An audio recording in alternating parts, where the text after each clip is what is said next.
Hello Bama fans! Unexpected movement on the Bama team? Before the news, subscribe to the channel to receive more news from Alabama. Alabama continues its recruiting campaign, and now a new name has entered the Crimson Tide's radar, Emmanuel Ruffin. The young defensive lineman from Bessemer City High School may not yet have an official ranking in the national rankings, but that is only a matter of time. With a growing list of offers that includes powerhouses like Georgia, LSU, and USC, Ruffin is quickly becoming one of the most coveted prospects in the 2026 class. And if Alabama has its way, he could end up wearing the crimson and white for years to come. Ruffin's visit to Tuscaloosa during Junior Day made it clear that the Crimson Tide will be a major factor in his recruitment. The young defensive back had the chance to tour the program's elite facilities, talk directly with Kalen DeBoer and his position coach, and get a feel for the competitive environment while watching a basketball game. These details make all the difference for an athlete who is living the recruiting process up close and trying to define where he will build his college football career. Alabama not only offered Ruffin a spot, but made it clear that he is part of the new coaching staff's plans. The offer came from defensive line coach Freddie Roach, one of the people responsible for developing elite talent in the Tide's front seven. For Ruffin, this offer means much more than just another option in his recruiting process. In his own words, "God is the greatest. All my hard work and dedication is starting to pay off. I'm hungry for more." And this hunger for improvement could be a great asset for Alabama. Ruffin has the ideal physical build to play interior defensive line at the college level. His game already shows signs of a dominant athlete against the ground, with strength at the line of scrimmage and good use of his hands to shed blocks. With the right development, he could become one of those difference makers in the SEC. Ruffin's recruitment is just beginning, but Alabama is well positioned to be one of the favorites to secure his signature when the time comes to make a decision. And if there's one thing this new coaching staff has made clear, it's that a commitment to high-level recruiting remains a top priority in Tuscaloosa. Will he come to Bama? The Alabama quarterback battle is officially underway, and this time, the decision isn't just about who will lead the offense, but about the immediate future of the program under Kalen DeBoer and Ryan Grubb, who has joined Bama. With Jalen Milroe leaving for the NFL, the Crimson Tide has one of the most coveted and at the same time most challenging openings in the SEC. Grubb's return to DeBoer's staff only heightens expectations about how Alabama will shape its offense for 2025. The two have already proven successful partnerships, leading Washington to the national title game last year, and now they have a new challenge, choosing the right leader to lead this new chapter for the Crimson Tide. The competition for the starting QB job promises to be one of the most intense in recent years in Tuscaloosa. The name most familiar to fans is Ty Simpson, a former five-star recruit who has been in Milroe's shadow for the past few seasons. He has experience within the program, understands the pressures of being a quarterback at Alabama, and in a traditional scenario, he would have the seniority advantage. But this is not a conventional situation. Former Washington quarterback Austin Mack has a direct connection to DeBoer and Grubb, which could be a determining factor. He already knows the offensive system that the new staff wants to implement, and even with little on-field experience, he could have the advantage of familiarity. DeBoer was personally responsible for bringing Mack to Alabama, which already indicates that he sees potential in the young quarterback. And then there is the most intriguing name, Keelan Russell. An extremely talented freshman from Texas, Russell arrives with a lot of expectations and has the traits that DeBoer values. In a program where young talent often waits before taking over as a starter, he could be the long-term option. But can he surprise and take over as early as 2025? What makes this matchup even more fascinating is Grubb's influence.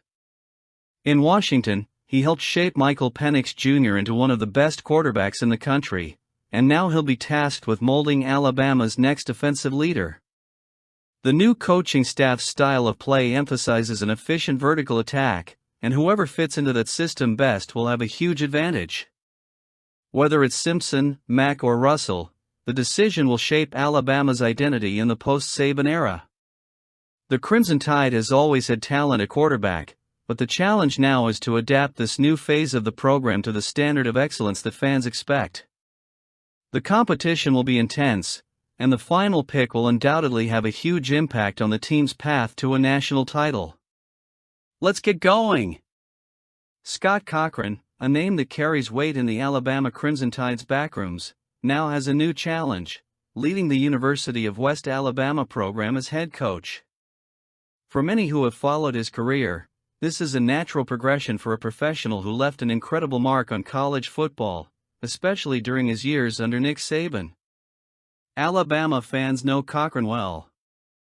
He wasn't just a strength and conditioning coach, he was the voice of intensity behind the scenes, a fundamental pillar of the program that helped build the Tide's golden era. Cochran was present for multiple national championships and helped shape the mentality of some of the biggest stars to come through Tuscaloosa. His energy and disciplined approach were part of Alabama's DNA for years.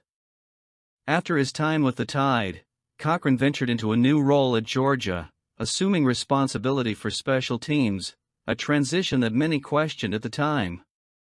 But the coach showed that his influence went beyond physical preparation. He has contributed to the Bulldogs' success, and now he has the chance to lead his own program.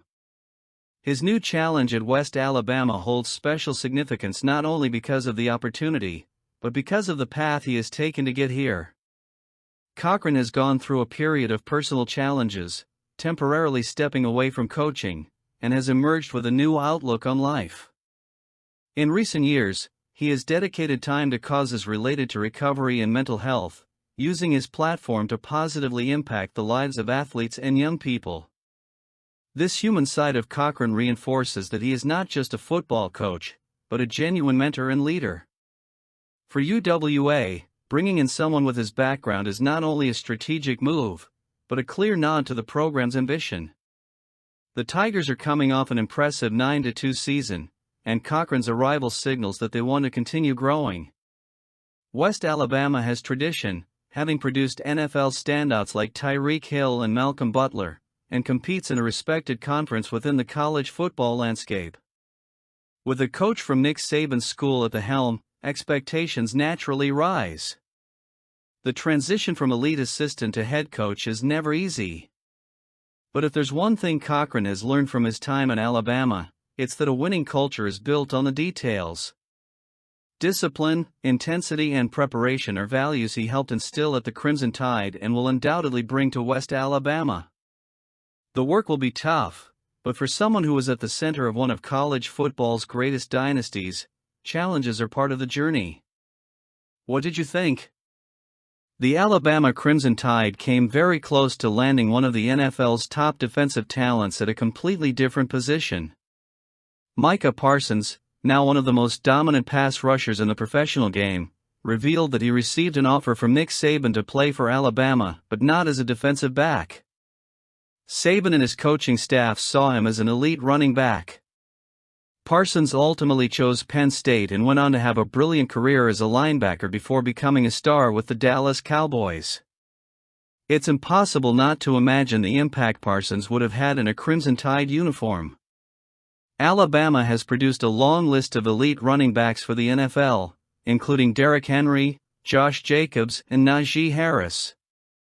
But seeing Parsons in that role would be unusual, and frankly, hard to envision.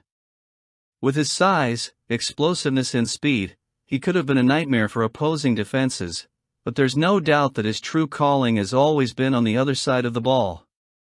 This kind of story speaks volumes about what makes Alabama such a dominant program in college football. They not only recruit the best talent, but they also see the potential before others. Saban has always had a keen eye for evaluating players beyond the positions they played in high school. That's how the Tide converted players like Eddie Jackson and Trayvon Diggs from wide receivers to elite defensive backs. That could have been the case for Parsons, had he accepted the offer.